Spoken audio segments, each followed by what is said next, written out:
এই লোকগুলো বড়শিতে একটি মাছ ধরেছে। সেই মাছটি আসলে অনেকেই চেনেন, কিন্তু এটা হচ্ছে অঞ্চলভিত্তিক, এক এক দেশে এক এক জায়গায় এক এক নামে পরিচিত।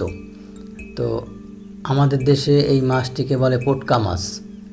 আর আপনাদের দেশে কি কমেন্টসে জানাবেন। তো দেখুন মাছটি, দেখুন এই যে এখনই উঠাবে মাছটি, এই যে এখনই দেখেন, এই যে বড়শি দিয়ে এখনই মাছটি ধরবে।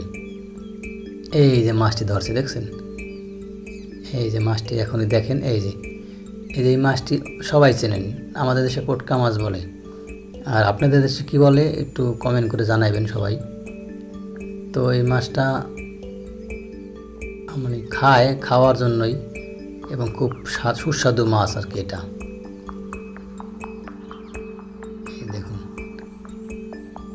এই যে বড়শিতে ধরছে মাছটি।